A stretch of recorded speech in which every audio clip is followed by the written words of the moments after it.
The super visa grants an entry for a period of up to 5 years without ever having to extend your stay or renew your stay. The most important thing, apart from being a Canadian citizen or permanent resident, is that you need to meet the income requirement based on your family size. What are the biggest myths? What are the things you need to avoid, and how to ensure that your application is ready for approval?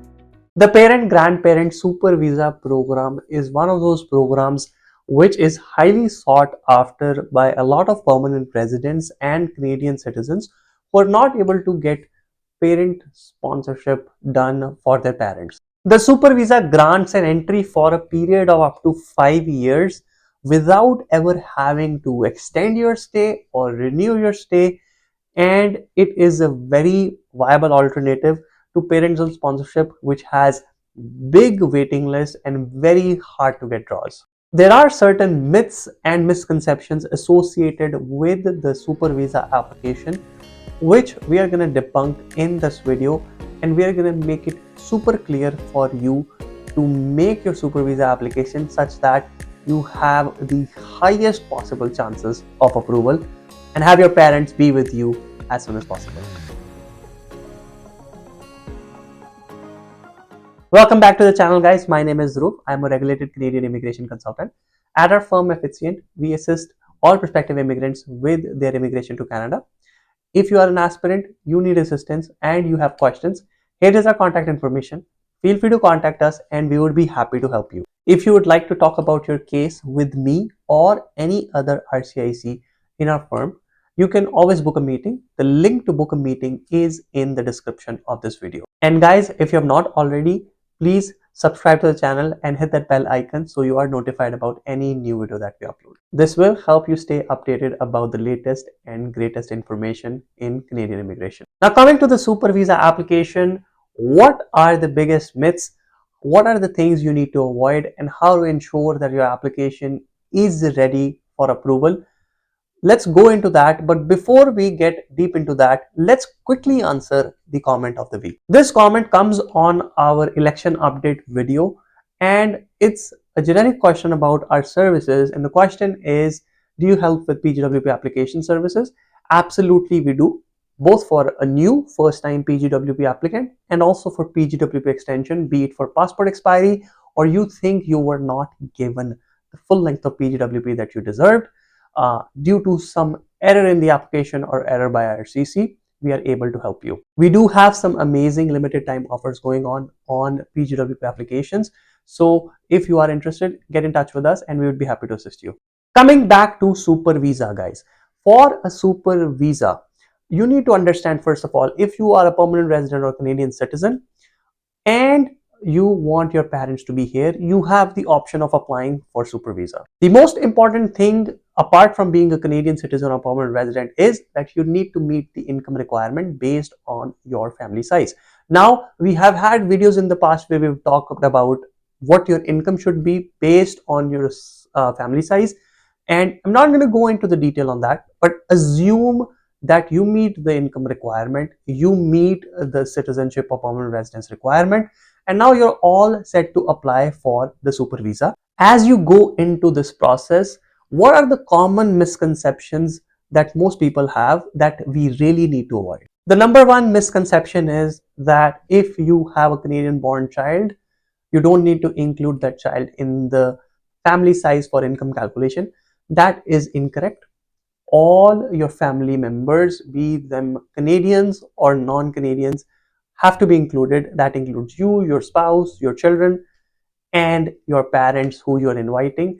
You will count all of them, and that would be the size of family unit. And based on that, you need to meet the income requirements. Now, that said, once you've met the income requirements and everything is good, the second misconception is with regards to the documentary evidence required. For a super visa application, unlike a TRV or normal visitor visa application, the documentary evidence for finances and for proof of funds is mostly from the sponsor.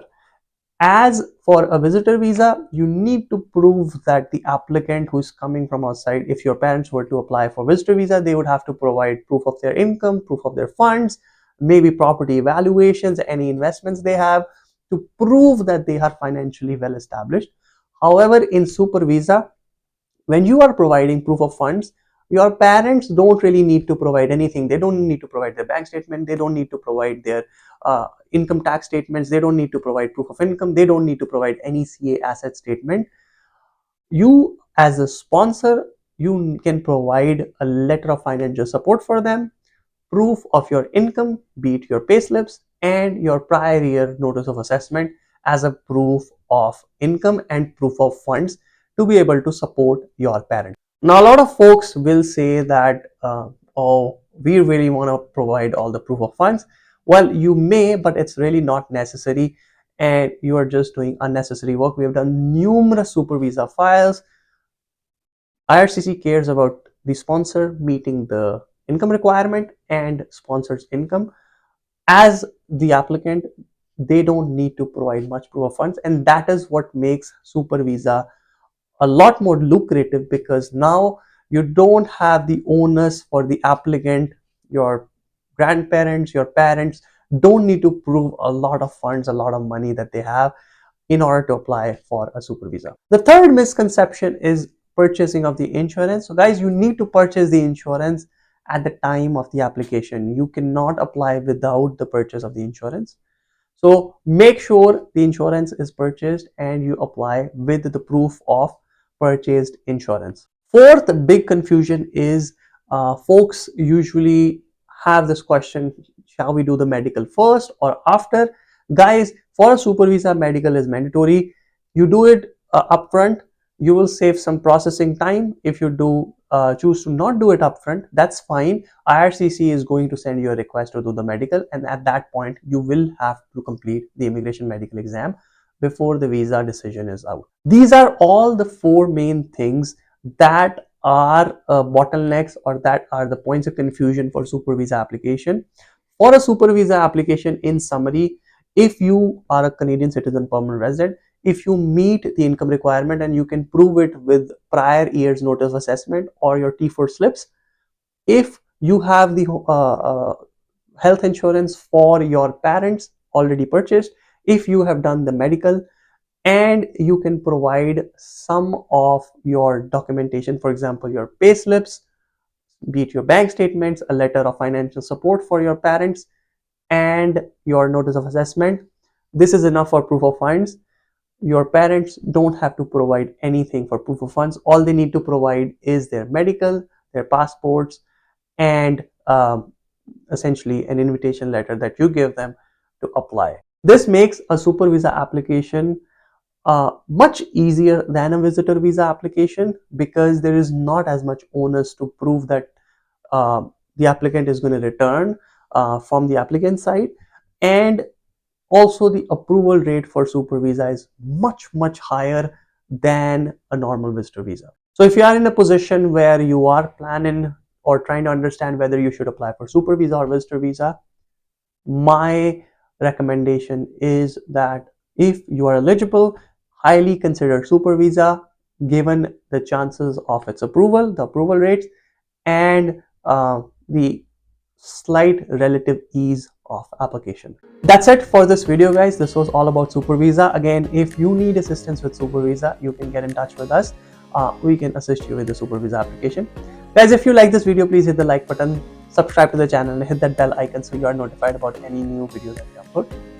Thanks again for watching, guys, and I'll see you in the next video.